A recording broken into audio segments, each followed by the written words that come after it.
friends, how are you? Today I want to share a lesson to my previous self. I wish I had known this 10 years ago. At that time, I hadn't had an IELTS Band 8 Plus candidate to give me their detailed practice about what to do, how I should exactly study English. That would have definitely been a kind of shortcut to gain my required high score far sooner. But what if I say I want to be that person to you, giving you that critical method? Would you try it? I'm talking about a simple but awesome practice to ace your speaking exam. The truth is, I used to get up to Band 7 in my IELTS speaking test, but not more than that. Until I tried this practice that I'm about to introduce here. It's just one basic approach that is based on a very important fact. That our mind cannot put 100% efficiency on more than one task at once. Just one task.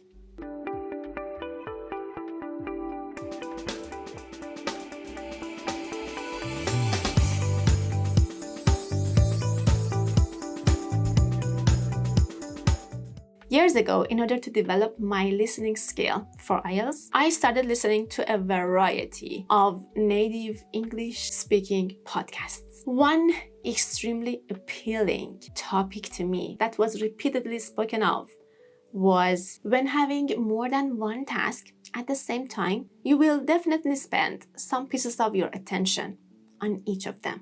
In other words, there is no real multitasker. It's just a cliche that people can multitask. Pure multitasking doesn't exist. It's eye-opening, isn't it? And I was dealing with this speaking improvement process. So one day, I came up with this idea that when I'm practicing speaking, in fact, I'm forcing my mind to be a multitasker, to correct all my mistakes simultaneously, ranging from reducing my pauses and ums to correcting my articles, having academic words, using a nice intonation, and you name it. I would record myself, listen to myself, and try to practice 10 times, 20 times, just to make it each time better than the previous one. It was all too much and such a tiring, time-consuming process. That's why all of it was in vain. I'd been stuck in Band 7 for a long, very long period of time. But then I stopped having several purposes at the same time, instead focusing on one task each time that I'm practicing. And I want to show this process in practice. You can see the details and the accurate path. I'm gonna show you firstly a kind of Band 7 answer that I would give to a question. Then in order to make it a Band 8 answer, I would break the process of 7 becoming 8 into several tasks. And you can see how this new method works. Quite faster, easier, and with a clearer mind. For example, my first Band 7 answer to what are your hobbies was, I'm really into being active and spending time outdoors. So whenever I'm free, I would go for a walk, or when I'm more lucky, I would go for a hike. This is how I spend most of my free time. If we consider just this single question of a Part 1 IELTS speaking test, that's probably worth Band 7. A sample Band 8 to this question of what are your hobbies, I'm really into being physically active and spending plenty of time outdoors. So I try my best to spare some time in order to indulge my passions. That's why my evening schedule filled up with going to the gym to work out on even days, going to the pool to swim on odd days, and playing basketball for 2 to 3 times in a week. At the end, if I'm lucky, I go for a walk or a hike on weekends. I do think these are my true recreations, as I guess both my body and my mind have been boosted since I decided to take these leisure activities more seriously. And although there are other kinda minor hobbies of mine, I prefer to mention just the main ones here to cut a long story short. This answer is far better than the previous one, but it is too hard if you don't know what is the exact path to move from the band 7 answer to the band 8 answer. You should just try randomly with no plan and with confusion. Let's see the second approach. What I did was I decided to break this huge jump into small, achievable steps. And these steps should be according to IELTS speaking band descriptors. Therefore, your mind knows what's the purpose in each step and can keep its 100% concentration on just that purpose, that step. IELTS speaking criteria are fluency and coherence, meaning no pause, speaking fluently, plus well-organized topic-related answers. 2, lexical resource, meaning to the point and high-level words and phrases. 3, grammar range and accuracy, which is grammatically speaking, having error-free and accurate sentences with a wide range of grammar. And 4, pronunciation, including the pronunciation of single words and the pronunciation of phrases, collocations. In addition, intonation and English rhythm. Now, let's move from that band 7 sample answer to band 8 sample answer with each criterion. First step, for fluency and coherence, I need to cover different aspects of my hobbies, so it seems more relevant to the question. But at the same time, I should consider that it is a question of part 1, so should not be too long. Main hobbies are, for me, you should answer for yourself, huh? Remember that. For me, they are gym, pool, basketball, walk. And the little ones are reading books, baking cakes, watching movies, socializing with friends, these things. And again, no, they are too much. So let's have just big ones and just mention the small ones. My answer here would change to I'm really into being active and spending time outdoors. So I am going to the gym on even days, going to the pool to swim on odd days, and playing basketball for 2 to 3 days in a week. At the end, when I'm more lucky, I'll go for a walk or a hike on weekends. I have other small hobbies, but I prefer to mention the main ones, and I can improve my body and my mind because of them. So you see, now you improved your task response, the coherence part, quite fast and easy. I add on weekends in order to make it organized more, and then I mention my small hobbies. So the examiner would know that I'm covering all aspects of my hobbies. I can think of many things to answer my question. My mind is not limited to some ideas, to just some words. And the phrase of body and mind was excellent, wasn't it? I'm mentioning the effect of my hobbies on my lifestyle. In order to keep the fluency, read it several times, like 2 times, 3 times, until you feel comfortable with your own answer and can say it fluently for yourself.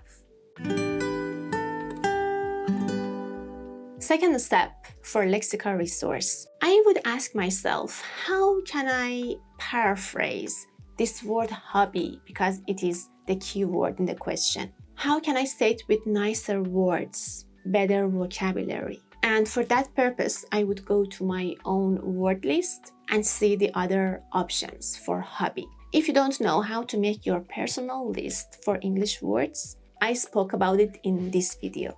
That list would gradually go to your mind. When you just think of hobby, you can remember that whole page. I remember that at that time, for hobby, I wrote leisure activities, recreational activities, passion, and one nice collocation for passion was indulge my passion for something.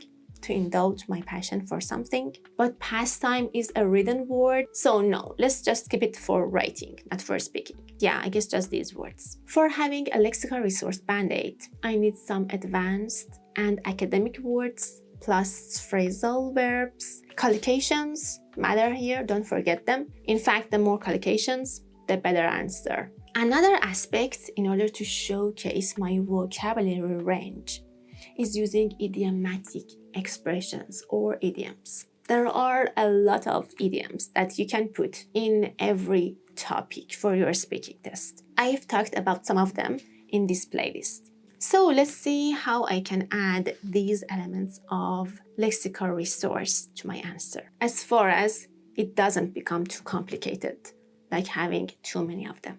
So my answer would be this. I'm really into being active and spending plenty of time outdoors. So I try my best to spare some time to indulge my passions. My evening schedules filled up with going to the gym to work out on even days, going to the pool to swim on odd days, and playing basketball for 2 to 3 days in a week. At the end, when I'm more lucky, I'll go for a walk or a hike on weekends. Yeah, these are my recreations. I can boost both my body and my mind because of them. And I have other minor hobbies, but I prefer to mention the main ones here and cut a long story short. So here I'm adding some collocations. Like plenty of time, indulge my passion, and because of indulge my passion, I decided to add having some time, sparing some time. Again, a collocation. And then schedule was a nice academic word, filled up phrasal verb, workout phrasal verb, minor instead of small, more academic, cut a long story short, an idiom. Again, read it for yourself out loud to feel comfortable with these new changes. The third step, grammar range and accuracy. I have to present my grammar ability in IELTS. I should remember what are some nice grammatical structures. For example, passives, perfect tenses, conditionals, comparisons, adverbs, complex sentences, these things. Let's see which of them matches the answer. What are your hobbies? I'm really into being physically active and spending plenty of time outdoors. So I try my best to spare some time in order to indulge my passions. That's why my evening schedule is filled up with going to the gym to work out on even days, going to the pool to swim on odd days, and playing basketball for 2 to 3 days in a week. At the end, if I'm more lucky, I will go for a walk or a hike at weekends. Yeah, I do think these are my true recreations, as I guess both my body and my mind have been boosted since I decided to take these leisure activities more seriously. And although there are other kind of minor hobbies of mine, I prefer to mention the main ones to cut a long story short. The changes, I added adverbs like physically, seriously, and then instead of to, I said in order to. Nicer choice. I said that's why. This is make this sentence a complex one. And then if I'm more lucky, so let's have an if conditional. I do think. This is the grammar structure to put more emphasis. And then let's use passives. And then the perfect tense have been boosted. Perfect passive. Wow. Plus since. I wanted to say take them more seriously, but then I remembered let's show another collocation that we had for hobby, leisure activities, instead of just saying take them. Then I add although, then of mine, and then to cut a long story short, because I guess this is better. So read it for yourself 2 times, 3 times, until you get used to these new grammatical rules that you added to it. And now, the last but not least, step 4th, pronunciation. What can I do to up this one? I have to watch my pronunciation. First of all, of single words. So I would check the dictionary for the words that I'm doubtful about their pronunciation, such as leisure. Is it leisure or leisure? Or recreation. Is it recreation or recreation? And then I need to make connected speech. I need to make chunks. Chunks are a group of words that when you say them, you stick them together. They would be heard like one longer word. So a group of words that you say them without pause in between.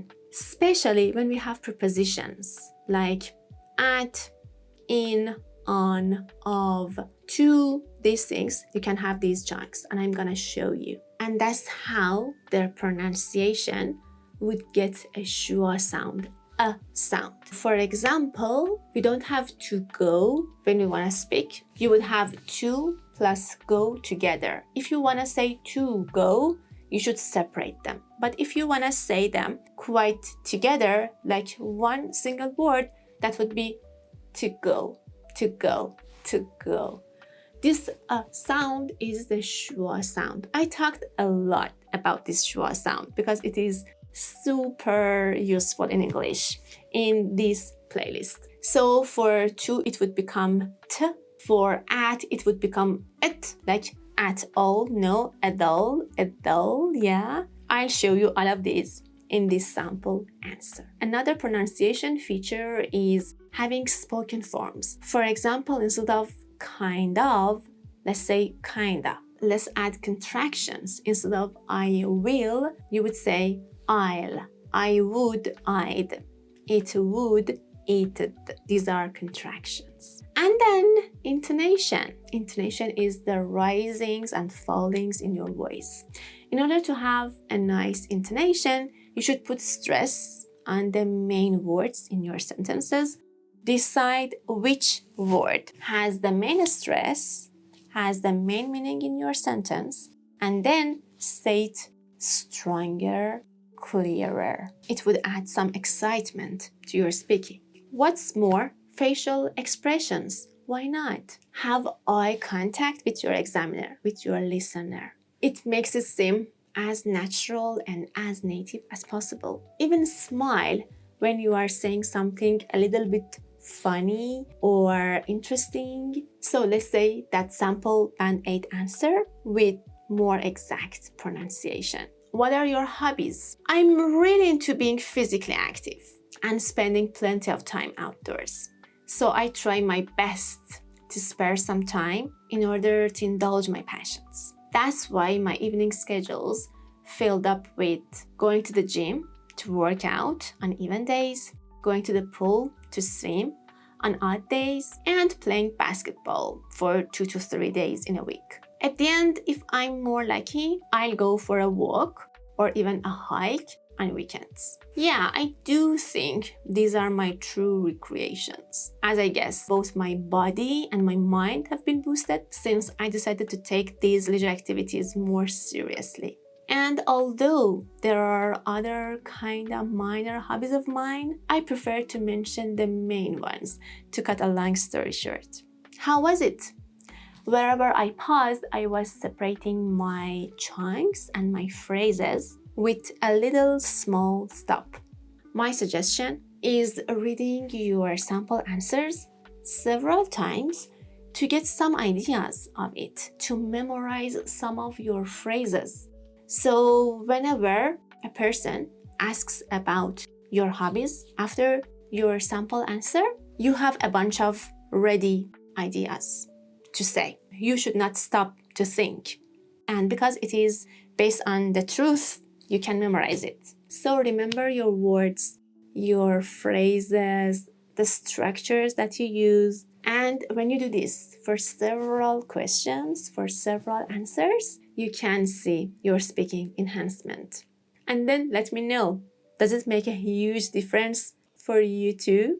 Okay, this is it. Don't forget to engage with my channel. You can like, share, comment, save, subscribe to support my channel.